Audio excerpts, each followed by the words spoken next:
आधी दाखवा. आम्ही ते म्हणणं मांडलं. त्याच्या विरोधात त्यांनी मांडताना सांगितलं पक्षात तर 2019 पासून 2 गट होते. 54 आमदार घेऊन अजित पवार हे बीजेपीकडे गेले.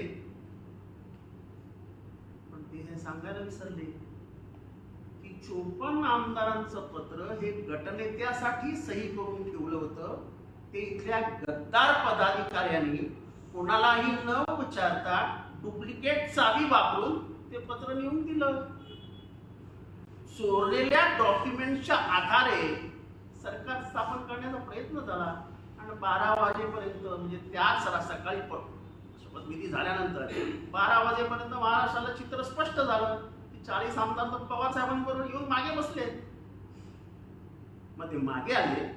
शरद पवार मोठ्या हृदयाचा माणूस आहे. मला या एवढं हृदय सगळ्या चुका माफ करून काही जणांचा विरोध होता सगळ्यांचा उमजून समजून अजितदादांना परत उपमुख्यमंत्री आणि अजितदादांनी उपमुख्यमंत्री पदाचा राजीनामा नाही दिला.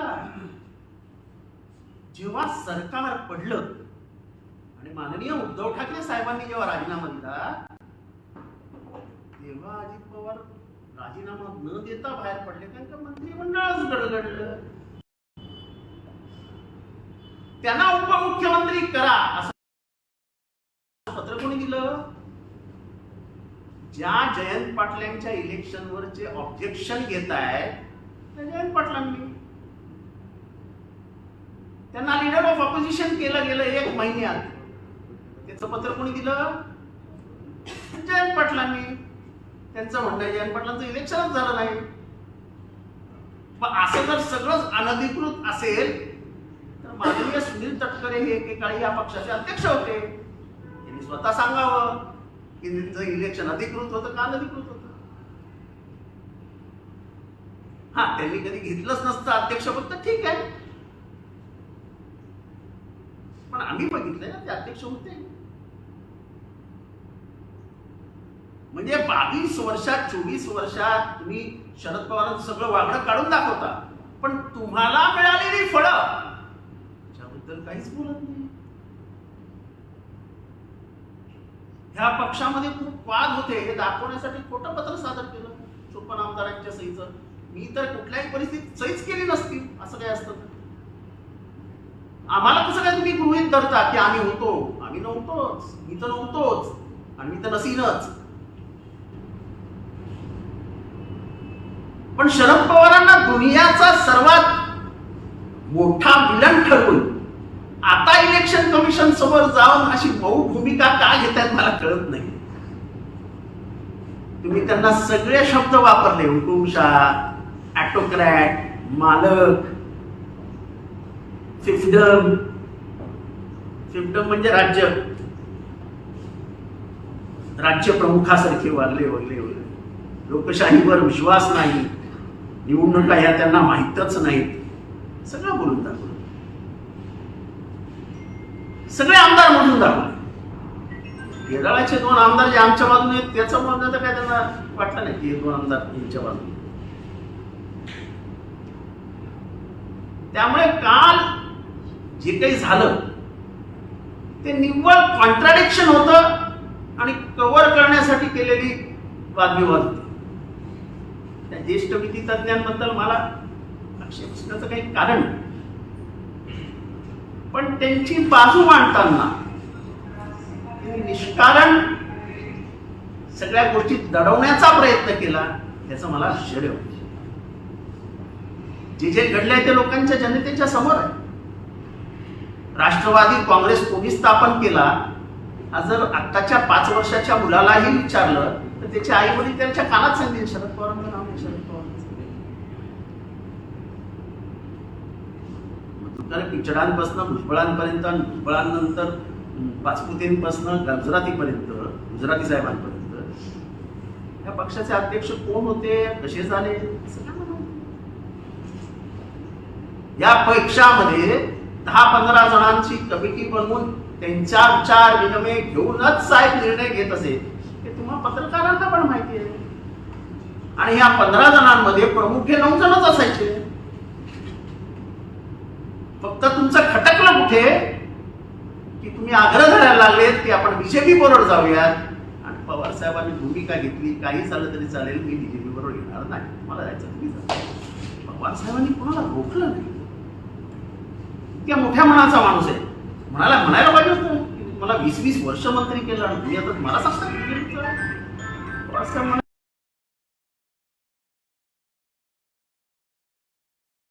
ठीक आहे, तुमचं तुम्हाला पटतंय ना, मी राहतो.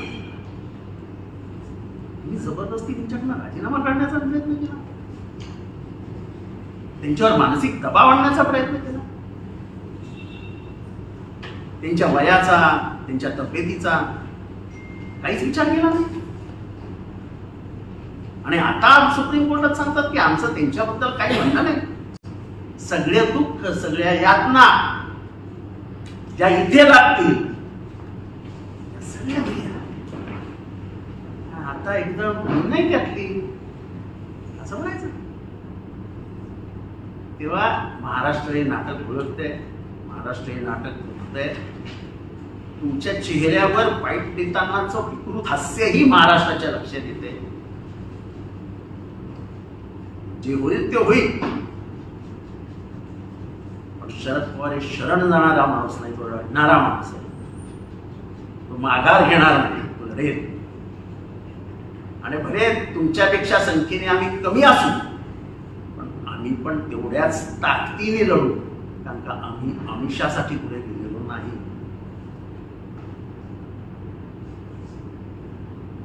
तुमच्या मनाप्रमाणे संख्याबळ मोजलं जावं असं जे तुम्हाला वाटतंय तर ते कदापि होणार नाही. 2004 साली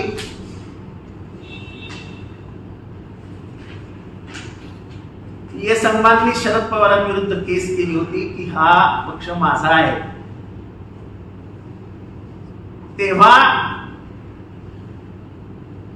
न्यायाधीशांनी सुप्रीम कोर्टामध्ये इलेक्शन कमिशन मध्ये जो निकाल दिला त्यामध्ये त्यांनी सांगितलं की अपेक्स बॉडी, वर्किंग कमिटी आणि डेलिगेट्स यांची संख्या बघितली तर सर्वात जास्त पाठिंबा हा शरद पवार साहेबांना दिसतोय. त्यामुळे या पक्षामध्ये संगमा साहेबांना बोलण्याचा काही अधिकार नाही. त्यांनी वेगळाच पक्ष स्थापन करावा आणि पुढे जावं. हे सन्मानचं हे जजमेंट आहे. आज सुद्धा अपेक्स बॉडी मधल्या 28 जणांपैकी 16 जण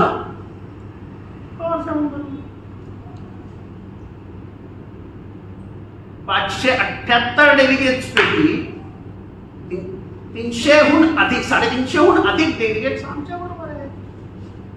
आणि हा PR सन्मानचा ऑफिशियल निर्णय आहे इलेक्शन कमिशनचा. आणि हे काल आम्ही पुराव्यानिशी दिलेलं आहे.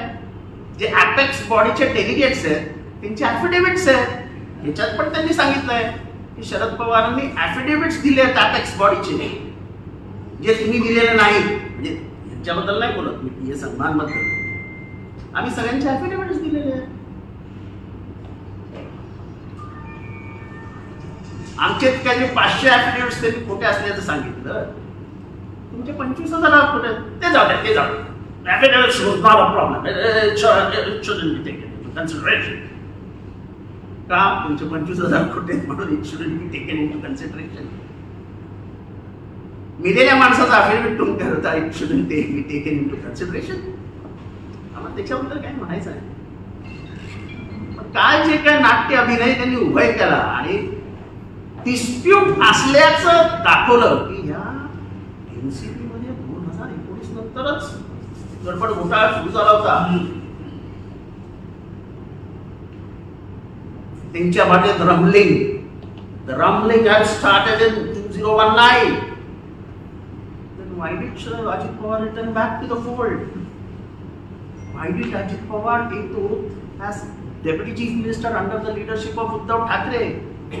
And the letter was given to him by Jayant Patil. And he objects to the election of Jayant Patil. He became a leader of opposition.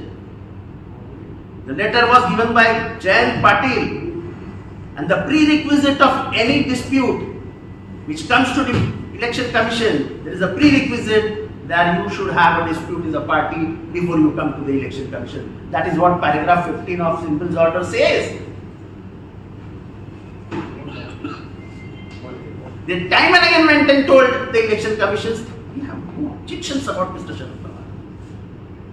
But in their argument they kept on saying that he behaved like an autocrat. He behaved like the owner of the party. He did not believe in democratic values. He held no elections. त्यांनी काल chart बनवून आणलेला. वरचे election झालं म्हणाले, पण ground लेवलचे election झालंच नाही. कारण शरद पवारांचा विश्वास. This is not said by me. This is said by somebody in the election commission. And if you don't believe in Sharad Pawar, why are you saying that don't consider our prayers? We have nothing to say about the prayers now. We are on a different footing, that the party is ours. When you claim that Sharad Pawar is faulty, he has done unethical things, he has used his position for his own benefit, then say it openly, which you have been saying it. You have said in the prayer also. Why are you running away from that?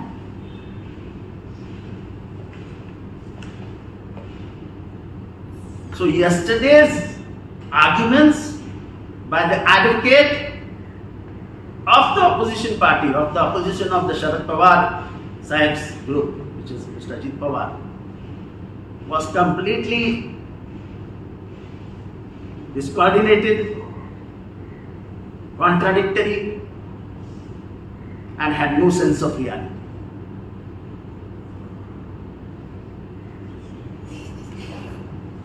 Sir Hindi short में ही आता sir. English Marathi हो गया. English और मराठी हो गया sir. प्रश्न घ्या Marathi. Sir मग हिंदी. हिंदीमध्ये बोलतात. नाही तुम्ही प्रश्न विचारून घ्या. नाही हे प्रश्न विचारून घे हिंदी मराठी संपवून नंतर मग हिंदी घ्या. सर ते काल तुम्ही एक रात्री ट्विट केलेलं होतं. अजित पवारांनी तुमच्यावरती वैयक्तिक टीका केलेली होती. हे बघा माझं म्हणणं नेहमी म्हणत असतं की राजकारणात वैयक्तिक टीका कोणी कुणावर ढेरी वाढले, टक्कल पडले, हा केस काळे करून येतो, ह्याच्या शर्टावरती पानाचे ठिपके पडलेले असतात, हा तंबाखू खाऊन थुंकत असतो, अशा प्रकारची टीका ही मोठ्या नेत्यांना शोभणार नाही. माझ्या वैयक्तिक आयुष्यात मला काही सवय असते, त्या मला घरात येऊन सांगा ना. माझ्याबद्दल एवढा द्वेष कशासाठी? तर माझं पोट वाढले याची चिंता त्यांना.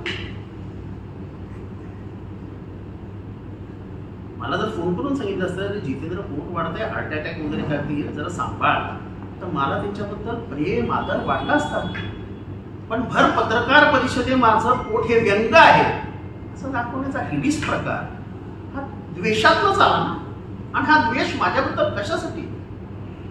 मी तुमच्या राजकीय प्रतिस्पर्धी नाही, तुमच्या मतदारसंघातला प्रतिस्पर्धी नाही, तुमचा राज्यस्तरीय प्रतिस्पर्धी नाही. मी तुमच्या उंची एवढा होऊ शकत नाही, माझी कल्पना आहे. पण माझ्या निष्ठेबद्दल जर तुम्हाला राग असेल, तो राग सहन करण्याची हिंमत आणि ताकद परमेश्वराने मला दिली आहे. आणि मी म्हणून वरती ट्विटवर लिहिलंय, वैयक्तिक टीका कोणीच कोणावर करू. माननीय आर पाटलांवर जेव्हा टीका झाली ते कुठे जाऊन ठेवतात म्हणून, तेव्हा तो माणूस 24 तास रडला होता. 24 तास. आमच्या एक पक्षाचे पदाधिकारी नेमायचे होते, त्यांना फक्त एकाच कारणासाठी नेमलं नाही की त्यांच्या शर्टावरती पानाचे डाग होते. हे काही क्रायटेरिया आहे? मी किती वेळा ओरडा खायचो हे 2 मट्ट उघडी आहेत. म्हणजे मी शर्ट कसा घालावा, कोणता घालावा, कुठल्या कलरचा घालावा, हे काय मी आता विचारलं जाऊ. Everybody has his on choice in life. प्रत्येकाला त्याच्या आयुष्यात त्याची आवड निवड असते. पक्ष त्याच्यावरती नाही येऊ शकत. आणि म्हणून मी म्हटलं की कोणाच्याही वैयक्तिक जीवनावर जाऊ नका.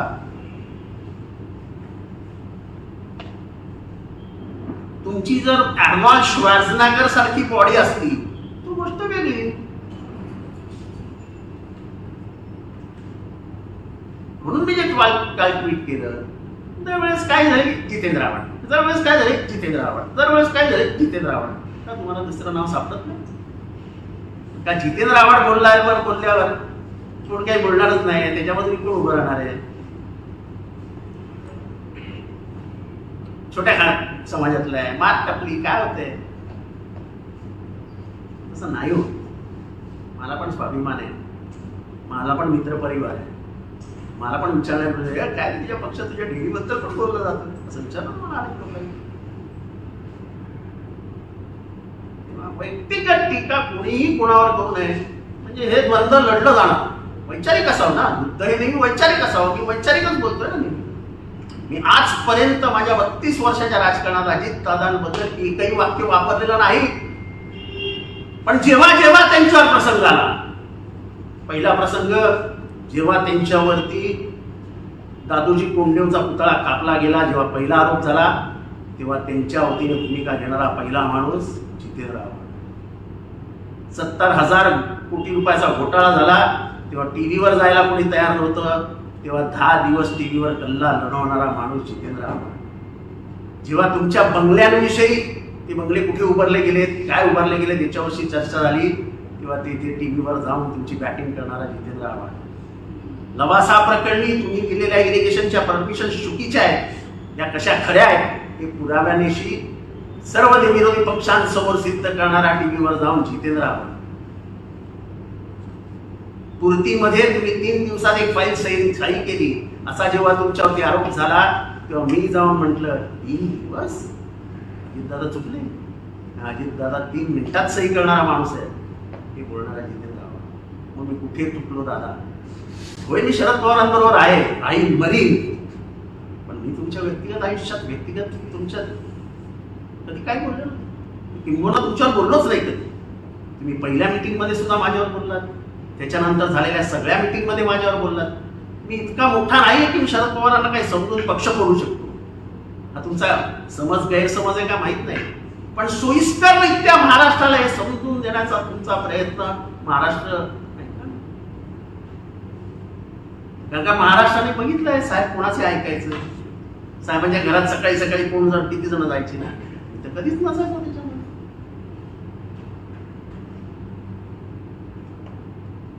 पण ह्या दिवसांची तुम्हाला आठवण नाही येत की जेव्हा कोणीच टीव्हीवर जायचं नाही तेव्हा एकटा जितेंद्र लढायचा, आणि तोही साधी सुधी नाही, 10 वर्ष लढलोय. 10 वर्ष. 2014 नंतर बाकीचे यायला सुरुवात झाले टीव्हीवरती, तोपर्यंत हे सगळं घडून गेलेलं होतं. 2014च्या अगोदर दिवस तुम्ही आठवा, कुठल्याही टीव्हीवर चॅनेलवर भांडण असेल तर जायला फक्त जितेंद्र आव्हाड असायचा. मुंडे साहेबांसमोर कोण बोलायचं? जितेंद्र आव्हाड. देवेंद्र फडणवीस साहेबांसमोर कोण बोलायचं? जितेंद्र आव्हाड. एकनाथ खडसे साहेबांसमोर कोण बोलायचं? जितेंद्र आव्हाड. का?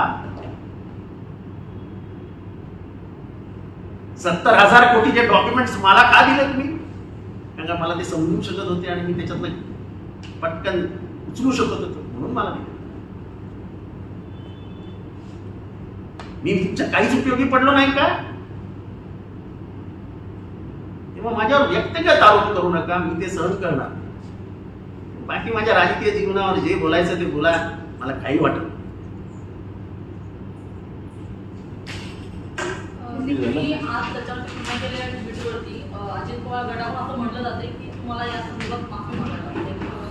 कशाला माफी? तुम्ही माझं पोट काढा, तेव्हा तुम्ही माफी नाही मागणार, आणि मी तुमचं पोट काढल्यावर तुम्ही माफी मागणार. बेटा बेटा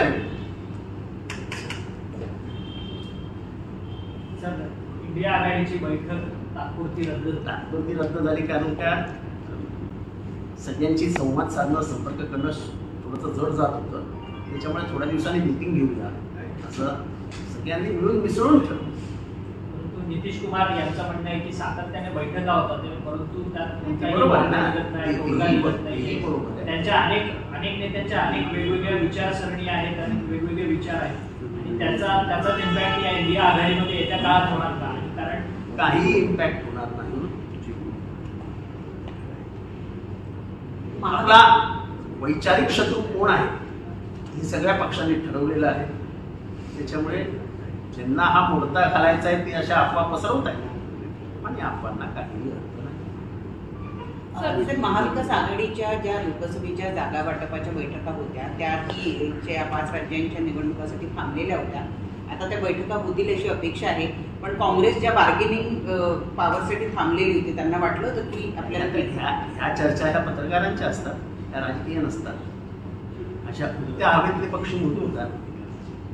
आम्ही बरोबर जागेवर आहोत, आमचं काय आहे ते आम्हाला माहिती आहे. ते जरी फक्त आम्ही बाहेर सांगत नाही. सर, त्या वज्रमूठ सभा कधी होतील नसतो. 5 राज्यांच्या निवडणुका होत्या, सगळे नेते बिझी होते. जितेंद्र सर, एक मध्यंतरी आता म्हणजे ह्या निकाल झाल्यानंतर एक पोस्टर राष्ट्रवादीच्या मंत्रालयाच्या समोरचं जे अजित पवार गटाचं कार्यालय तिथे लागलं होतं आणि अजित पवार यांनी स्वतः सांगितलं की बारामतीची जागा ते लोकसभेसाठी लढवणार. भारतीय राज्यघटनेने प्रत्येकाला कुठेही निवडणूक लढवण्याचा अधिकार दिलेला आहे आणि ती लोकशाहीची खरी ताकद आहे आणि आम्ही लोकशाही मानणारी माणसं. आक्षेप असण्याचं काही कारण नाही. पण सर, रोहित पवारांचं असं मत आहे की अजित पवारांना भाजपसोबत येण्याची अटच होती की पवार विरुद्ध पवार असा सामना बारामतीमध्ये करावा आणि मगच तुम्ही खरं तर भाजपसोबत यावं असं मत जे आहे ते रोहित पवारांनी मांडले. याच्यावरती तुमचं काय मत आहे? रोहित पवारांनी मांडलेल्या मतावरती मी मत द्यावं अशी अपेक्षा आहे का आपल्याला? नाही, पण तुम्हाला काय वाटतं अशी अट टाकली असावी का? याच्यावर काही बोललेलं नाही आजपर्यंत. तुम्हाला काय वाटतं अशी अट वगैरे टाकली का? एक माणूस बोललाय ना आमच्यावरती. बरं, सुप्रिया ताई दोनदा असं म्हणाल्यात, म्हणजे वर्ध्यामध्ये मध्यंतरी त्या जेव्हा दौऱ्याला होत्या तेव्हाही म्हणाल्या होत्या, त्या दिवशीच्या कार्यक्रमातही म्हणाल्या होत्या 2 मतदारसंघातून निवडणूक लढवण्याचा काही विचार दिसतोय का त्याचा? सुप्रिया ताईंचा वर्ध्यातून. वर्ध्यातून हा, त्या दोनदा बोलल्या तशा, आवडेल म्हणून मला निवडणूक लढवायची. त्यांना चंद्रपूर पण नाही आवडेल. त्यांना महाराष्ट्रात कुठल्याही मतदारसंघातून निवडणूक लढवायला आवडेल. शी हॅज अ ओन चॉईस. पण पवार विरुद्ध पवार असा संघर्ष बारामतीमध्ये करण्याचा हा भाजपचा काय प्लॅन आहे? पवारांना संपायचा जो प्लॅन आहे त्याच्यातले हे पार्ट अँड पार्सल्स असू शकतात. त्याच्यापेक्षा जास्त मी काही बोलू शकतो. जितेंद्र सर, एक सोशल मीडियावरती आज फोटो पाहिला, तिथे तो वर्तमानपत्रामध्ये छापून येतो. चैत्यभूमीचा आहे. एकनाथ शिंदे मुख्यमंत्री, उपमुख्यमंत्री क्रमांक 1 फडणवीस आणि उपमुख्यमंत्री क्रमांक 2 अजितदादा पवार आंबेडकरांसमोर नतमस्तक झाले. बाबासाहेब या तिघांना एकत्र बघून आज काय विचार करत असते? त्यांनी वरती दुसरं संविधान लिहिण्याची सुरुवात केली. सर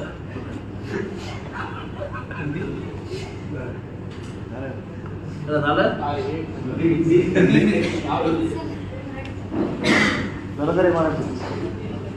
कल परसों हमारे वकीलों खत्म हुए, उसके बाद अजित पवार गट के वकीलों की दलील शुरू हुई. उनके कुछ कॉन्ट्राडिक्टरी स्टेटमेंट्स हमने याद रखे.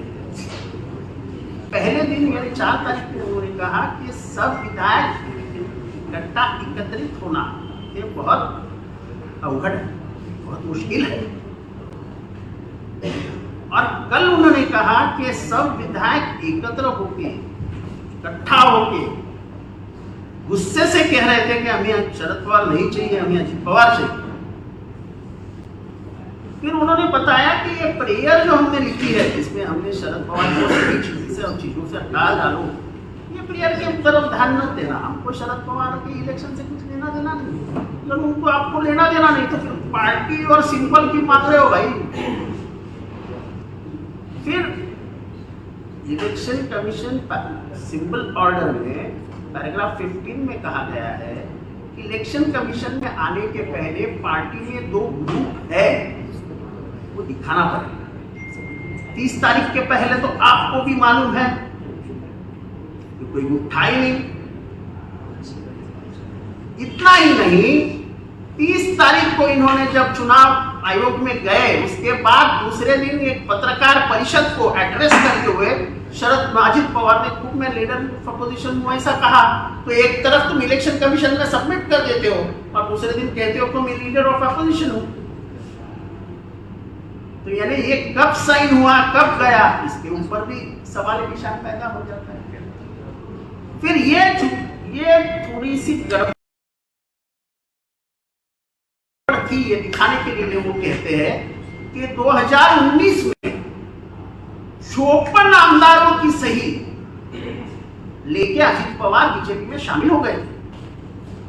उनको ये नहीं बताया गया था कि ये खत जो था वो गठनेता के लिए लिखा गया था, तैयार किया गया था, और एक गद्दार पदाधिकारी जो यहाँ बैठा था, जिसके पास पूरे चाबियां थी, उसने ये खत का कवरिंग लेटर निकाल के ये साइन किया हुआ पेपर अजित दादा को दे दिया। तो ये चिराए हुए डॉक्यूमेंट के आधार पे तो इलेक्शन कमीशन को, और फिर इनका कहना है हमारे शरद पवार के बारे में पूछ गया। लेकिन शरद पवार ऑटोक्रेट है, शरद पवार पार्टी के मालिक है, शरद पवार गणतंत्र में विश्वास ही नहीं रखते, उन्होंने कभी चुनाव लड़ाया ही नहीं, किए ही नहीं पार्टी में, और इसलिए जयंत पाटिल का चुनाव हम मानते नहीं, इसलिए शरद पवार जी का चुनाव हम मानते नहीं। लेकिन हम शरद पवार के चुनाव के ऊपर नहीं बोले। मेरा सवाल है, सुनील तटकरे जी आप अध्यक्ष थे, क्या आपको लगता है आपका अध्यक्ष पद ये भी अनैतिक था? क्या आप कहते हैं कि 24 साल में इस पार्टी में कभी चुनाव ही नहीं हुए? ऐसी दलील पेश की गई चुनाव आयोग के सामने।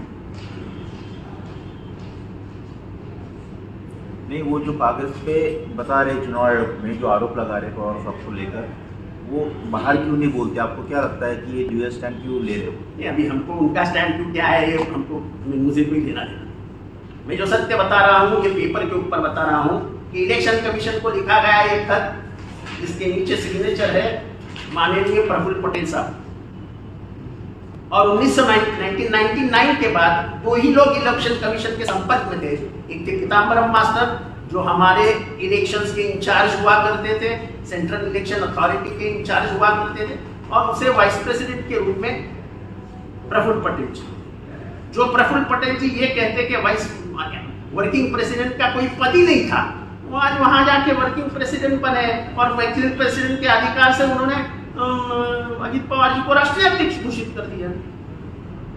तो जो हम कॉन्ट्राडिक्शंस दिखाना चाहते हैं वो कागज पे है।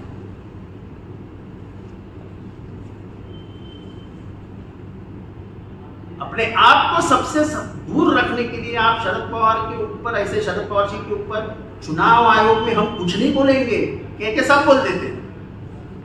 और अगर तुमको बोलना ही नहीं है, तुमको शरद पवार जी के बारे में इतना प्यार है, तो फिर बोलो कि साहब आप ले लो आपकी पार्टी, आपने जन्म दिया है, आपने बड़ा किया है, आपने इसको बढ़ाया है, आपने हमको सबको बढ़ाया है इसके नाते, आपने पार्टी को 10 साल सत्ता में लाया है, 15 साल हमको मंत्री बनाया है, हम ये एहसान नहीं भूल सकते।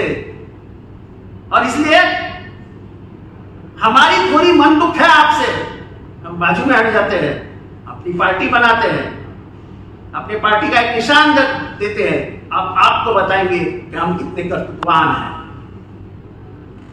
आप जो भी है आज,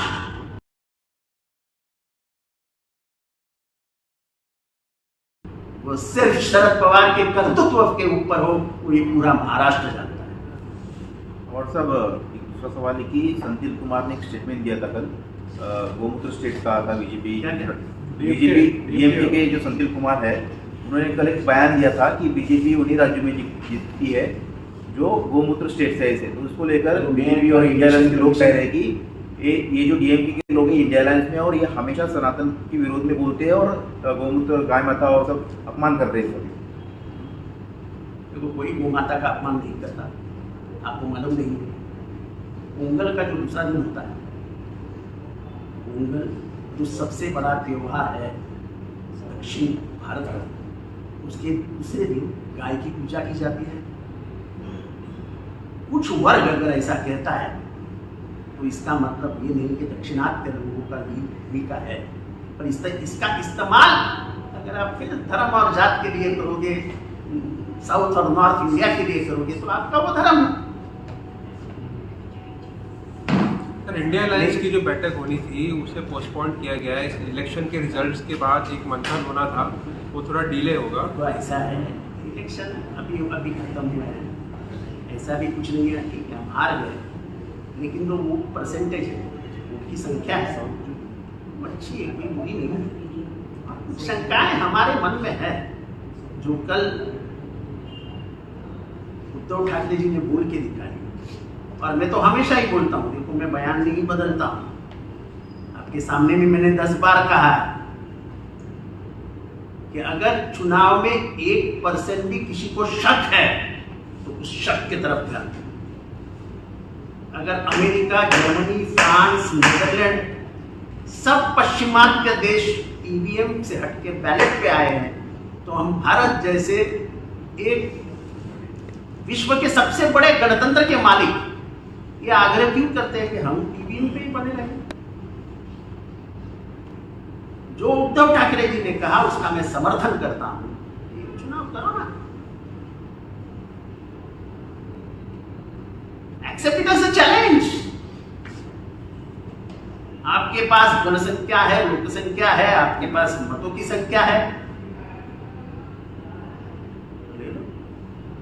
और सब 3 राज्यों में जीत के बाद बीजेपी के प्रदेश अध्यक्ष ने कहा कि 2024 में देवेंद्र फडणवीस को मुख्यमंत्री बनाना है, और थाने की सीट पर, आपकी लोकसभा की सीट है कल्याण, उस पर भी अब बीजेपी दावा कर रही है। आपको आगे कैसे दिखती है? मैंने अभी जब कहा था, मैं दूसरे के घर संसार में झांक के नहीं देखता हूं। उनके मियाँ बीवी में क्या झगड़ा चालू है, वो मियाँ बीवी जाने ना। नहीं, आपको आप लोगों को फायदा हो सकता है इस सब चीज़ों का, जब अंदरूनी डिस्प्यूट उनके झगड़ों से हमको क्या फायदा है? वो झगड़ते रहे।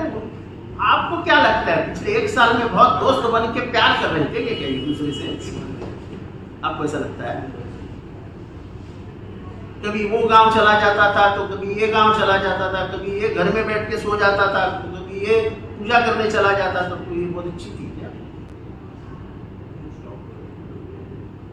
कल उद्धव ठाकरे ने कहा कि बीएमसी के चुनाव लेने चाहिए, और सरकार डर के मारे ले नहीं रही है सारी के चुनाव, लेकिन बीजेपी कह रही है कि जो आपकी सरकार थी, तो सरकार की वजह से ये चुनाव डिले हो रहे हैं, क्योंकि जो परिसीमन किया गया था उसको चैलेंज किया गया सुप्रीम कोर्ट में, और उन्हीं के कारण डिले हो रहा है। उनको ऐसा है, वजह देने के लिए कुछ भी दे सकते हैं, पर उनमें हिम्मत ही नहीं है मुंबई का चुनाव लेने की, क्योंकि शिवसेना एक तरफा चुप गया। सर, प्रणब मुखर्जी की बेटी है शर्मिष्ठा मुखर्जी, उसने बुक लिखी है जिसमें जो आप बीती हुई थी उनके साथ लिखा गया। एक जगह ये कहा गया है कि प्रणब मुखर्जी कहते थे राहुल गांधी को मैच्योर होने की जरूरत है, वही प्रणब मुखर्जी ने मोदी जी की प्रशंसा भी की है कि वो पब्लिक से कनेक्टेड रहते थे और पब्लिक का पल्स पहचानते थे। इस तरीके का वो बुक में जिक्र किया है। Every individual has authority to put down his words, his thoughts in words on a paper. That is what Sharmishta Banerjee has done. Mukherjee Sharmishta Mukherjee has done. Why should anybody object to it? That is her personal thoughts. She has written it down. Anybody should read that book and make his own opinion. That is what the book is meant for. It is not for public debate. Sir, वो sir जिसने 4 और sir काल आप हिंदी में ले रहे हैं क्या? और साहब, आपने अजीत पवार के उन्होंने आपके ऊपर एक टिप्पणी की थी, उसका जवाब आपने दिया है। तो मेरा ये कहना है कि किसी की व्यक्तिगत टीका मत करो, ये आपको शोभा नहीं देता। आपकी एक गरिमा है, आपकी एक ऊंची है, इसको छोटा मत करो। उन्होंने भरे पत्रकार परिषद में, मैं जब पवार साहब के बाजू में खड़ा रह के भीग रहा था, उन्होंने कहा इज्जत होता है पवार साहब के बाजू में, मैं मेरे बाप को अकेला छोड़ के नहीं भाग सकता, बारिश आ गया है तो मैं भाग जाऊँ, मैं भागने वाला नहीं। उसके बाद उन्होंने कहा कि भीगा तो भीगा, उसका पेट कितना दिख रहा था, अभी मेरे पेट से उनको क्या तकलीफ है? फिर जब उनका फोटो आया इतने बड़े पेट का, तो मैंने उड़ा दिया। पर मैं आज भी सूचित करना चाहता हूं, वो बड़े लीडर है कि वो हमेशा व्यक्तिगत टीका करते हैं। उन्होंने भर सभा में कहा था आर पार्टी किधर भी जाके थूक देता है, उसको कैसे कैसे लेके जाए फॉरेन? मेरी जानकारी है, मेरी जानकारी, आर पाटिल 24 घंटे रोए थे, 24 घंटे। उनको समझाया गया बाद में, तब उन्होंने अपने आंसू पोंछे। मुझे ये भी मालूम है हमारे पार्टी में एक को अपॉइंट करना था, तो इनका ऑब्जेक्शन आया कि आदमी पान खाता है, सब इधर लाल लाल दिखता है, इसको कैसा करें? आप अगर ऐसी चुनौतियों पे ऊपर आदमी सिलेक्ट करने वाले हो, तो आप निर्मा कंपनी में हर आदमी को भेज दीजिए ना, जैसे आप जाके आए। आज भी उनको कहता हूँ, प्यार से कहता हूँ, व्यक्तिगत टीका मत करिए, कोई सहन नहीं कर। वो आर पाटिल रो रो के सहन कर गया, पर मेरे जैसा आदमी नहीं सहन क्यों करूँ? मैंने ना आपसे लिया है कुछ, ना आपने मुझे दिया है कुछ, पर जब भी वक्त आया, तब आपके पीछे आगे खड़े रहने वाला पहला आदमी जितेंद्र रावण था। 70,000 करोड़ रुपए का जब आपके ऊपर आरोप हुआ, तो लगातार 15 दिन टीवी पे किसने लड़ाई आपकी बाजू? जब आपके बंगले के बारे में बोला गया, तब किसने लड़ाई आपकी बाजू? जब दादोजी कोंडदेव का विषय निकला, तो किसने लड़ाई आपकी बाजू? तो टीवी पे मेरे सिवा कोई नहीं जाता था। गडकरी साहब को आपने मदद की ऐसा जब कहा गया, तो किसने लड़ाई आपकी बाजू?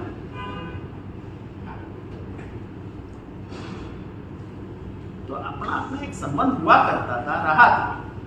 अब थोड़ा सा रास्ता बदल गया है। मेरी निष्ठा पवार साहब के साथ है, और मैं आज भी कहता हूं, मरते दम तक मैं पवार साहब के साथ ही रहूंगा। क्या फायदा हुआ, क्या नुकसान हुआ, ऊपर वाला जाने। लेकिन मैं निष्ठा नहीं बदल सका, इसलिए मेरे ऊपर व्यक्तिगत आरोप करना, हर सभा में मेरे ऊपर बात करना, मैं क्यों सहन करूं?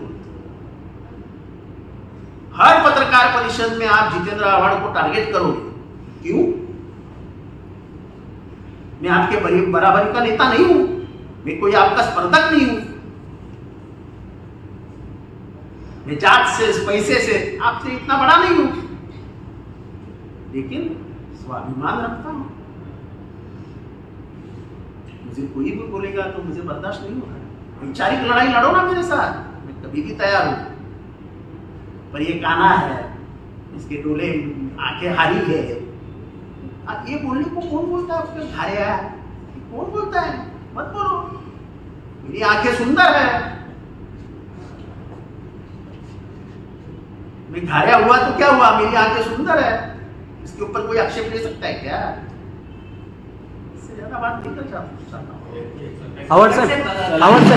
बाळासाहेब आंबेडकर असं म्हणाले की बाळासाहेब आंबेडकर म्हणाले की ज्या पद्धतीने 16 तारखेला अडाणींच्या विरोधात मोर्चा काढणार आहेत धारावी पुनर्वसन प्रकल्पाच्या संदर्भात। तुम्ही गृहनिर्माण मंत्री राहिलेला आहात, एक मोठा TDR घोटाळा होतोय असं आहे का? आम्ही सगळे दिल्लीत होतो। आज सकाळी उठलो, मला दिल्लीचा फोन आला, पत्रकार परिषद घ्यायची आहे, मी मुंबईला आलो, आता आपल्यासमोर पत्रकार परिषद घेतली। ह्याच्यानंतर मुंबईत काय चालू आहे ते बघितलं नाही, मला काहीच माहीत नाही। सकाळी उठलो, चैत्यभूमीला गेलो, बाबासाहेबांचं दर्शन घेतलं, आणि तुमचं संविधान चिराई हो असं त्यांच्यासमोर प्रार्थना केली। पण याच्याशी संबंधित एक प्रश्न की आज म्हणजे गेले काही दिवस सातत्यानं मागण्या होत आहेत की दादरचं नाव बदलून चैत्यभूमी करावं किंवा डॉक्टर बाबासाहेब आंबेडकर करावं, असं सुद्धा ही मागणीची मागणी आहे। आपलं काय मत आहे? हे माझी पहिली मागणी होती की दादरचं नाव बदलून डॉक्टर बाबासाहेब आंबेडकर यांचं नाव, माझी पहिली होती की ज्या दादरला आंतरराष्ट्रीय स्तरावरती संविधानामुळे सन्मान मिळाला, जिथे त्यांचं वास्तव्य होतं, ज्या घरात राहून त्यांनी संविधान लिहिलं, ज्या घरात राहून त्यांनी द प्रॉब्लेम्स ऑफ यूपी हे पुस्तक लिहिलं, ज्याच्यात रिझर्व्ह बँक निर्मित झाली, अशी अनेक पुस्तकं लिहून त्यांनी जगाला ज्ञान वाटलं। आज मी इंग्लंडमध्ये एक गार्डन बनवून आलो, त्या गार्डन मध्ये फोर प्लेस नावाचं हे केलंय की जगातील 4 मोठ्या लोकांबद्दल त्यांनी ठेवायचे ठरवले। मला आश्चर्य वाटेल की नॉर्थ, साऊथ या दोन्ही जागांवरती डॉक्टर बाबासाहेब आंबेडकरांना ठेवलं आहे आणि वेस्ट अँड ईस्ट मध्ये त्यांना माणूस सापडले. हे इंग्लंडमधलं मी सांगते, भारतात पण आहे. Such a great man was doctor Babasaheb Ambedkar. He fought for humanity, he did not fight for any caste. He fought for you girls, you women. The world did not think of it. Women got the voting right on the first day of the Constitution. They had to fight 200 years in England to get a vote. Right to vote. He was the first man to tell the Lok Sabha that you should give equal rights to women. And he brought in the Hindu Code Bill. It was not supported then by the men-dominated society. Ambedkar was sold into it. Who gave you the maternity leave? Who gave the workers Sunday छुट्टी? Who gave them? Bonus कोणी दिला? Sick leave कोणी दिली? हे सगळं बाबासाहेब आंबेडकरांचं केलं आहे. त्यांनी फक्त एका समाजासाठी काम केलं नाही, त्यांनी मानव जातीसाठी काम केलं. नाही तर महिला एवढ्या वरती देऊच शकल्या नव्हत्या. त्यांनी कायद्यात रूपांतरित केलं, जे शाहूंनी आणि फुलेंनी नुसतं सांगत होते बदल करा, बदल करूया, बदल केले त्यांनी, पण त्याला संविधानाचा आधार होता. शाहू फुलेंच्या विचारांना संविधानाचा आधार देणारा हा महापुरुष यांनी तुम्हाला सगळ्यांना घेतलं आणि मलाही. पवार साहब, एक बार फिर से दादर स्टेशन का नाम बदलकर डॉक्टर बाबा साहब अम्बेडकर के नाम रखने की बात कही जा रही है, आपको क्या लगता है? काफी सालों से डिमांड की जा रही है. ऐसा है कि अगर सब स्टेशन का नाम हम बदल रहे हैं, हमने बेगूसराय का नाम बदल दिया, बदला ना, तो फिर दादर का बदल दिया, तो इसमें क्या बड़ी बात है? सर लास्ट क्वेश्चन, भविष्य में अगर ईवीएम पे ही होता रहा वोटिंग, उस पर आप क्या कहना चाहेंगे? मैं कुछ नहीं कहना चाहूँगा. मेरी मांग जो है मैं रखता हूँ, मैं कुछ कहना नहीं, और मेरी मांग आज की नहीं है. मैं हमेशा कहता था कि विधानसभा के चुनाव में वो तुमको एक आधा स्टेट दे देंगे, ये जीत गए, फिर तुम बोलोगे हाँ यार हम तो जीत गए. एक पंछी मार के 4 पंछी उड़ा ले जाते.